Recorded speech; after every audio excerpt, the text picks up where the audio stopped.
छत्तीसगढ़ में कांग्रेस पार्टी एक बार फिर सियासी रणनीति पर विचार करने जा रही है। जैसा कि हम देख सकते हैं, लगातार देश में दल बदल की राजनीति का एक ट्रेंड सा बना हुआ है और उसी ट्रेंड को फॉलो करते हुए राज्यों के नेता मंत्री अपने परचम को बदलने में लगे हुए हैं। अब जिसको जैसा फायदा या ऑफर मिलता है वो इंसान अपना उल्लू सीधा करने वहां पहुंच जाता है और इसमें कोई गलत बात नहीं है। लेकिन जब जनता अपने नेतृत्व को विचारधारा की बुनियाद पर चुनती है और फिर जब नेता पार्टी बदल लेते हैं, ऐसे में बतौर वोटर्स आप कैसा महसूस करते हैं, ये आप हमारे कमेंट सेक्शन में लिखकर हमसे जरूर साझा करें। अब लौटते हैं खबर पर।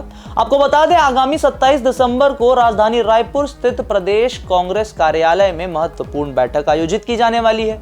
इस बैठक में प्रदेश कांग्रेस अध्यक्ष दीपक बैज, नेता प्रतिपक्ष चरणदास महंत, SA संपत कुमार, विजय जांगीड़ और पूर्व प्रदेश अध्यक्ष धनेन्द्र साहू और मोहन मरकाम जैसे वरिष्ठ नेता शामिल होंगे।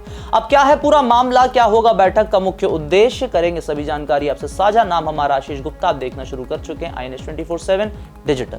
बैठक का मुख्य उद्देश्य कांग्रेस के निलंबित नेताओं की वापसी और जनता कांग्रेस छत्तीसगढ़ यानी JCCJ के विकल्प पर चर्चा करना होगा। यह बैठक प्रदेश में पार्टी की ताकत को पुनर्गठित करने और भविष्य की रणनीति तय करने की दिशा में एक अहम भूमिका निभा सकती है। बैठक में सबसे बड़ा मुद्दा कांग्रेस के उन बागी नेताओं की वापसी पर चर्चा होगी जिन्हें पहले ही पार्टी से निलंबित कर दिया गया था। 2023 के विधानसभा चुनावों के बाद कांग्रेस को हार का सामना करना पड़ा था, जिसके कारण पार्टी के भीतर असंतोष और फूट बढ़ गए थे। मतलब आपसी तालमेल में कमी आ गई थी, इस तरह हम कह सकते हैं। कई नेताओं ने या तो पार्टी छोड़ दी थी या फिर पार्टी की कार्यप्रणाली पर तीखे सवाल उठा दिए थे। कुछ नेताओं पर भीतर घात के आरोप भी लगे थे। इन सब के चलते पार्टी ने सख्त कदम उठाते हुए कई नेताओं को निलंबित कर दिया था।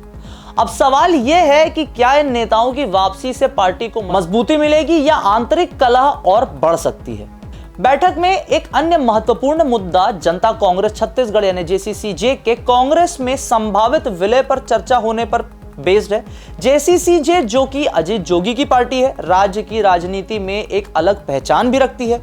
हालांकि हाल के चुनावों में इसका प्रदर्शन कमजोर रहा है। माना जा रहा है कि यदि यह विलय सफल होता है तो यह कांग्रेस के लिए लाभकारी हो सकता है, क्योंकि इससे पार्टी के वोट बैंक में इजाफा हो सकता है। वहीं इस विलय को लेकर पार्टी के अंदर विरोध की संभावना भी है, क्योंकि कुछ नेता इसे कांग्रेस के मूल विचारों के खिलाफ मानते हैं। 2023 के विधानसभा चुनाव छत्तीसगढ़ कांग्रेस के लिए एक झटका साबित हुए थे। हार के बाद पार्टी को न केवल राजनीतिक बल्कि संगठनात्मक संकट का भी सामना करना पड़ा था। लगातार हम देख पा रहे थे कि पार्टी के नेताओं में अंतरकलह और आपसी मतभेद लोगों के सामने उजागर होने लगे थे।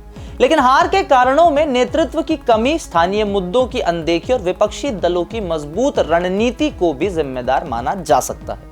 चुनावी हार के बाद पार्टी के भीतर संतोष ने संगठन को कमजोर कर दिया। कई नेताओं ने हार का दोष पार्टी के वरिष्ठ नेताओं पर मढ़ दिया और उनकी कार्यशैली पर सवाल भी उठाए।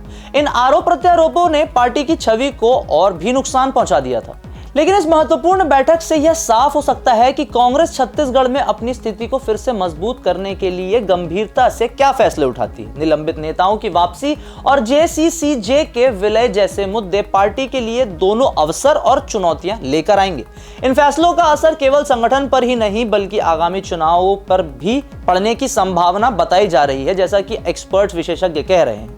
कांग्रेस को अब एकजुट होकर काम करने और अपनी कमजोरियों को दूर करने की जरूरत है। अब देखना होगा कि क्या यह बैठक पार्टी के लिए कोई नई शुरुआत लाती है या फिर अंदरूनी कलह को और बढ़ाकर जाती है। यह देखना काफी दिलचस्प होगा। तो हम और आप मिलकर आने वाले समीकरण को देखेंगे, समझेंगे। इस प्रकार के छत्तीसगढ़ के राजनीतिक मुद्दों से जुड़े रहने के लिए देखते रहे INS 24/7। वीडियो पसंद है तो इसे लाइक करें, शेयर करें, अपने दोस्तों को अवेयर करें और चैनल को फॉलो, सब्सक्राइब करना ना भूलें।